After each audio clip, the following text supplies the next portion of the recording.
ఎవరైనా భగవంతుణ్ణి వదిలి సంసారిక వస్తువుల వైపు వెళతారా? భగవంతుడు కోప్పడడం సహజమే కదా. కానీ ఈ కన్నయ్య కోపంతో ఏం చేయబోతున్నాడు?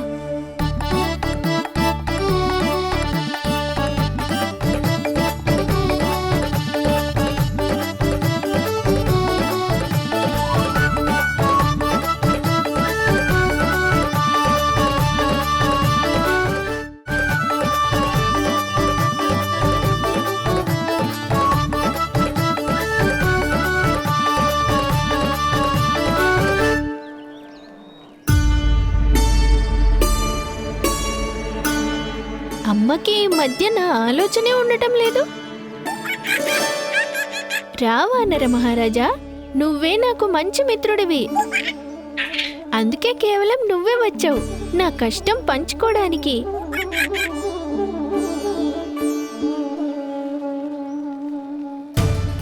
నీకు తెలుసా, అమ్మకసలు నా గురించి పట్టింపే లేదు.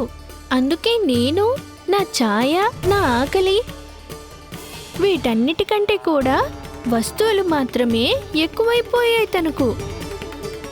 అందుకే నాకు పాలు తాగిస్తూ మధ్యలోనే లేచి వెళ్ళిపోయింది. వాడి పాలు ఇక్కడే ఉండిపోయాయి. చూడు, ఇప్పటి వరకు అడగడానికి కూడా రాలేదు.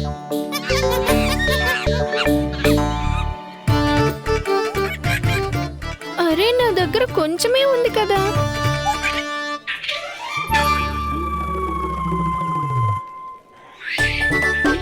మీ సలహా అయితే బాగానే ఉంది. అయినా ఇదే కదా ఆకలిగా ఉన్నవారికి సాయం చేయడం అంటే.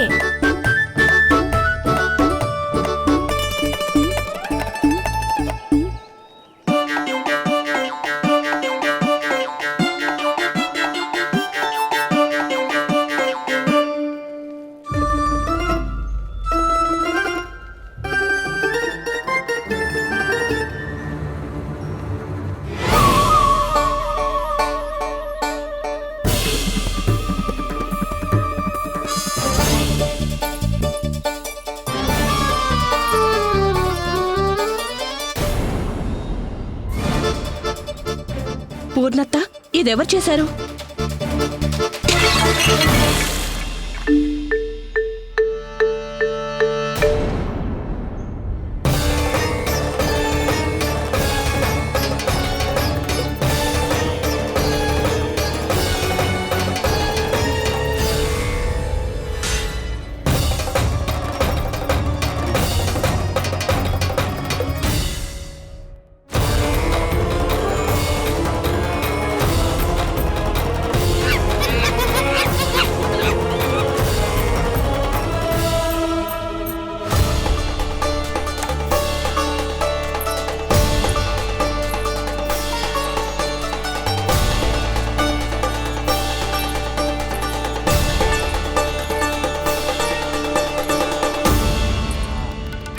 కన్నయ్య,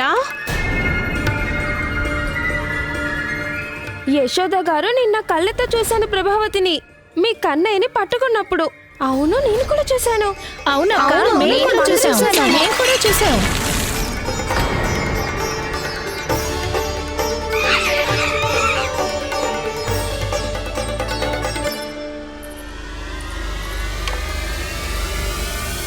అయ్యో అమ్మా, ఇలాంటి దండన కాదు నాకు కావాల్సింది. కన్నయ్య ఆగు, అక్కడే ఆగు, నీకే చెప్పేది. కన్నయ్య, కన్నయ్య ఆగు.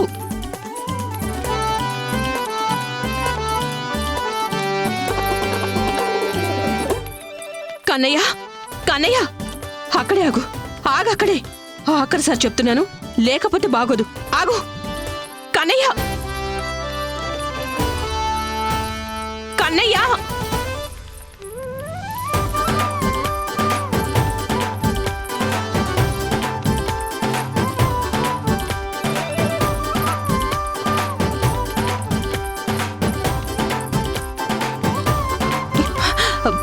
కన్నయ్య,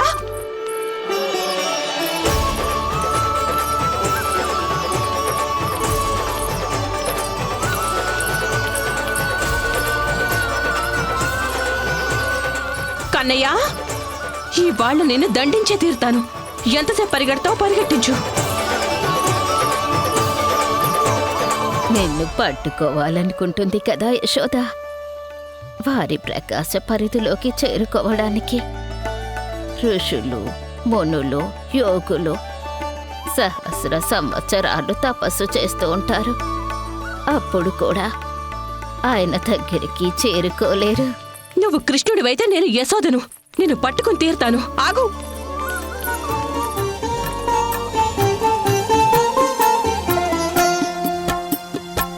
ముత్తుగారే యశోద ముంగిట ముత్యము వీడు దిద్దరాని మహిమల దేవకీ సుతుడు.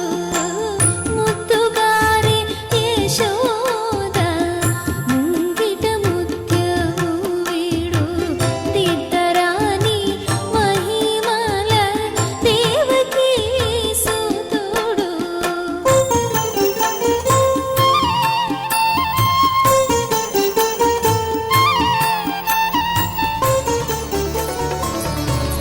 కన్నయ్య, మీ అమ్మ అలసిపోయిందిరా. నా చేతికి దొరుకు.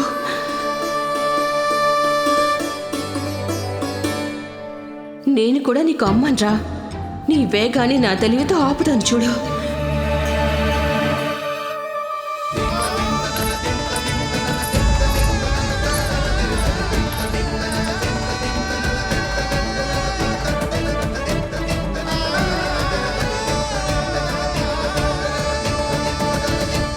ఎవరైతే పూర్ణ భక్తితో భగవంతుని వెనుక పరిగెడతారో వాళ్లకు భగవంతుడు తప్పక దొరుకుతాడు. ఇప్పుడు చెప్పు, ఎక్కడికి పారిపోతావు? గోపికలందరూ నిన్ను పట్టుకోలేకపోతున్నారంటే నేనే మూర్ఖురాల్ని. ఇవాళ నన్ను తప్పు పడతారు వాళ్ళు. నాకు మాత్రం ఏం తెలుసు నా కన్నయ్య నిజంగానే ఇలా చేస్తున్నాడని. నేను మీకు చెప్పాను యశోద గారు, కానీ మీరే ఒప్పుకోలేదప్పుడు. ఇదే నిజం కదరా? అందరిళ్లలో వెన్న దొంగిలిస్తూ నా ముందు అమాయకంగా ఉండేవాడివి. ఇక చూడు, ఎంత కఠినంగా దండిస్తానో నిన్ను.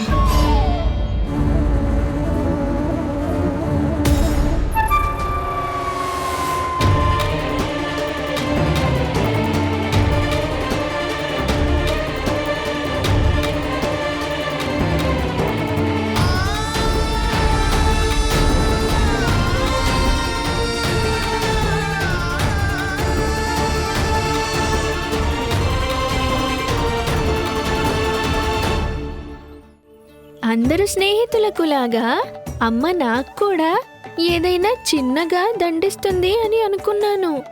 కానీ చూస్తుంటే అందరికన్నా భయంకరమైన దండన నాకే విధిస్తుందని అనుకోలేదు.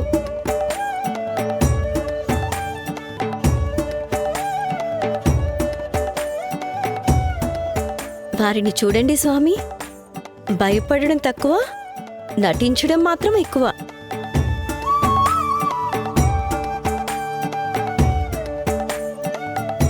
నా కన్నయ్య ఎంత భయపడిపోతున్నాడో. ఎంత సుకుమారుడు తను. వీణ్ణి నేనెలా కొట్టగలుగుతాను? అది ఈ కర్రతో. అమ్మ గట్టిగా మాత్రం కొట్టవు కదా నన్ను. కన్నయ్య, నిన్ను నిజంగా ఎలా కొట్టగలుగుతాను? నిన్ను కాస్త భయపెడుతున్నానంతే కదా.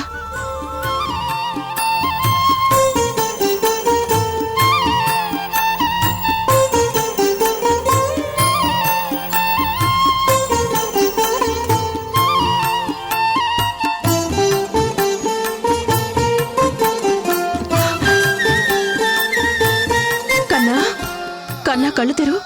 చూడుటు, చూడు కన్నయ్య, కర్ర పడేశాను. కళ్ళు తెరు, చూడు కన్నయ్య, చూడు.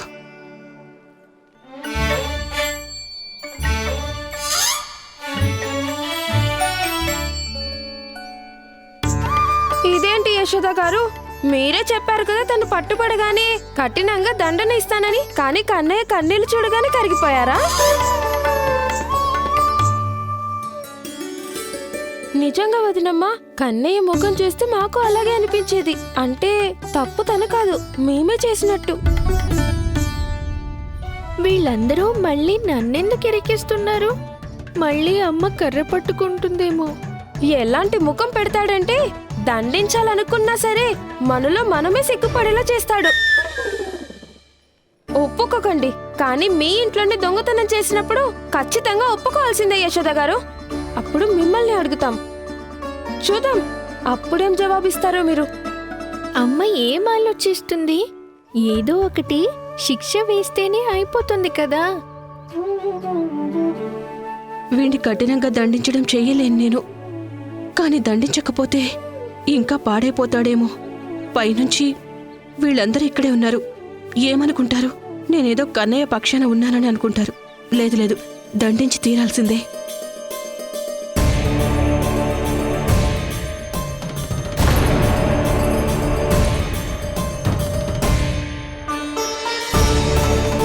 అరే, యశోద మళ్ళీ కర్ర పట్టుకుంది.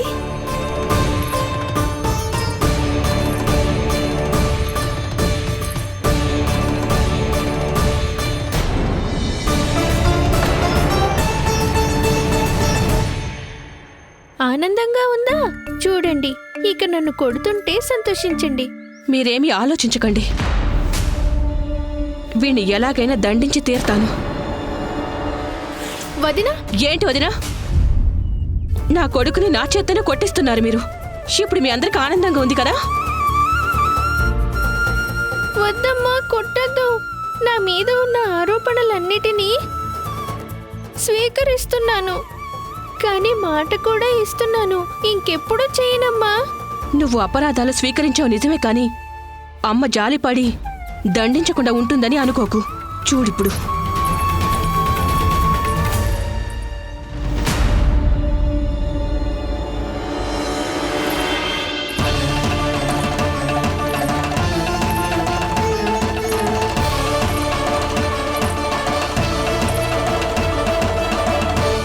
యశోద వదిన ఏం చేస్తున్నారు? ఏంటి తను కృష్ణయ్యను కట్టేయడానికి వెళ్తుందా?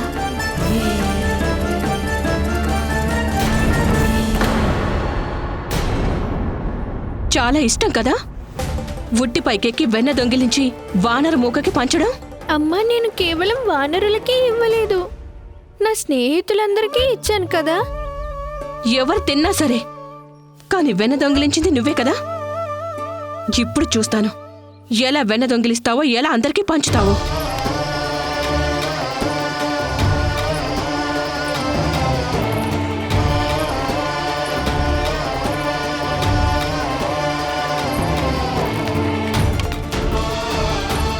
ఇక రోజంతా ఈ రోలుకే కట్టిపడి ఉండాలి. ఇదే నీకు శిక్ష.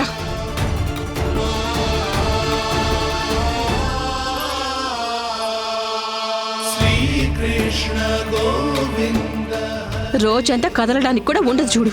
అప్పుడు తెలుస్తుంది దండనంటే ఏమిటో.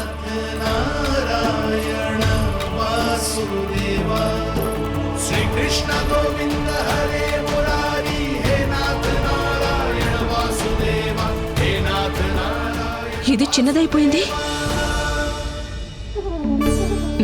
ఏం చూస్తున్నావురా?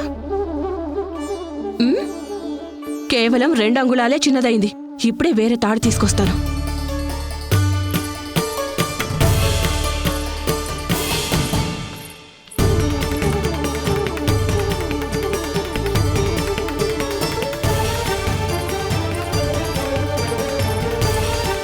కన్నయ్యను అలా కట్టిపడేయకు, వాడు చాలా చిన్న పిల్లవాడు.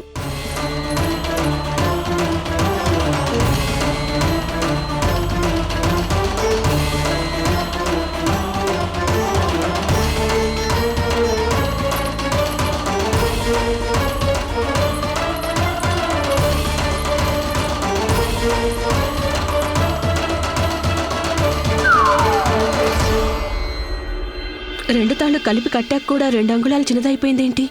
ఎలా? అంతగా సంతోషించాల్సిన అవసరం లేదు. ఇవాళ నిన్ను కట్టి పడేయాల్సిందే.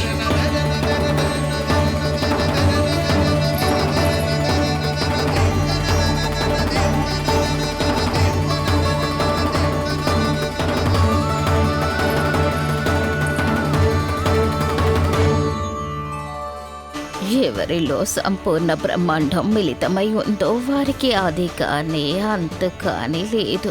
అలాంటి సర్వంతర్యామి అయిన పరమాత్ముణ్ణి ఒక తాడుతో కట్టడం ఎలా సాధ్యం అసలు?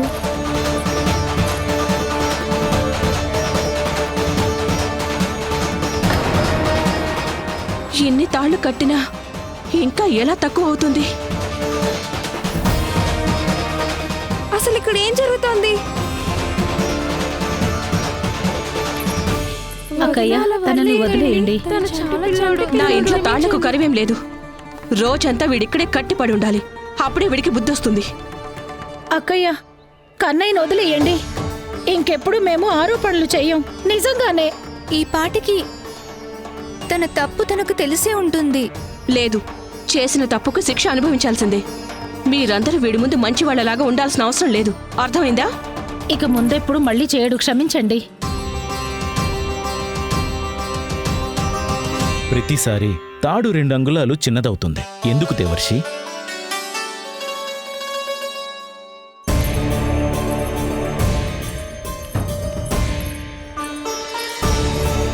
మళ్ళీ 2 అంగుళాలు చిన్నదైందా? ఇదెలా సంభవం? ఇవాళ ఎన్ని తాళ్లు కలపాల్సి వచ్చినా సరే నిన్ను మాత్రం కట్టే తీరుతాను.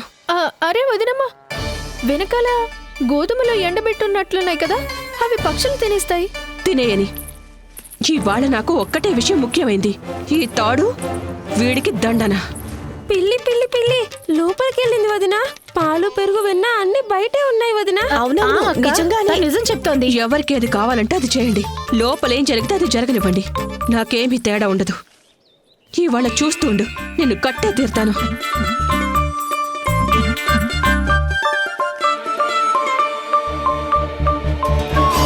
ఇన్ని తాళ్లు కలిపి కట్టాను, అయినా ఎలా తక్కువ అవుతుంది?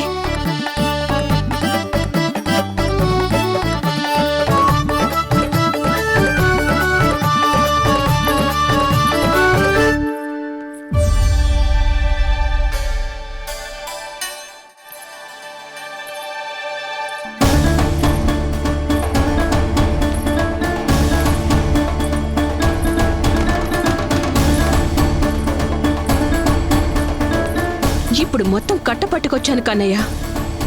ఇక ఇప్పుడు చూస్తాను ఎలా తక్కువ అవుతుందో.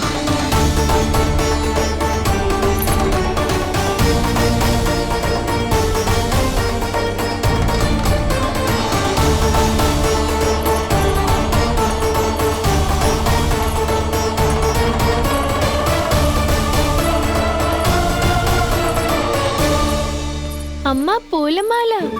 పడిపోనివ్వు. అక్కయ్య పోనివ్వండి, చాలా చిన్న పిల్లాడు. అవును వదిన, తనకి కష్టంగా ఉంటుంది. మాది తప్పైపోయింది యశోద వదిన. కట్టేయకండి.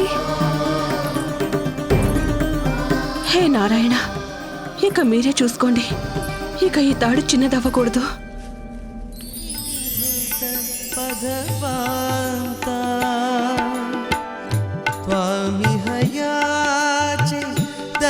దర్శనదానం హే మధుసూదన శాంత త్వామిహయాచే దర్శనదానం హే మధుసూదన శాంత ఏహి మురారే కుంజ విహారే ఏహి ప్రణత జనబంధో.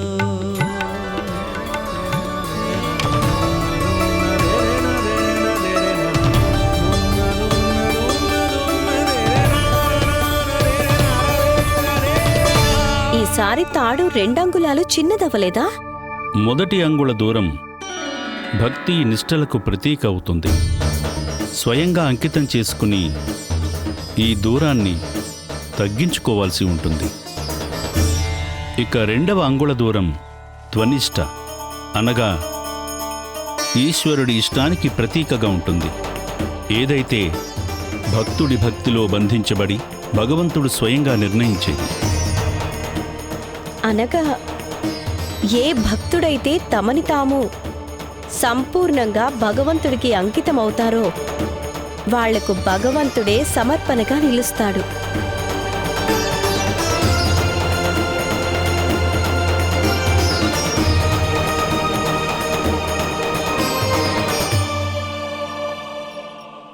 మరీ గట్టిగా కట్టలేదు కదా?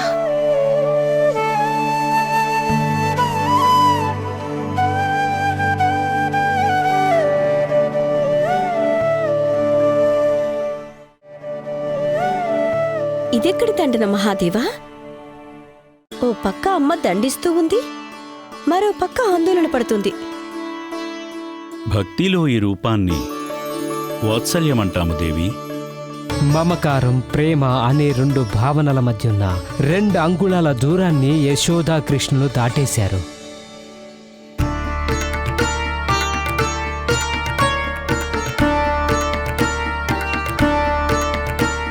వీణ్ణి విధంగా చూడలేను నేను. కానీ పాఠం నేర్చుకోవడం కూడా ముఖ్యమే కదా.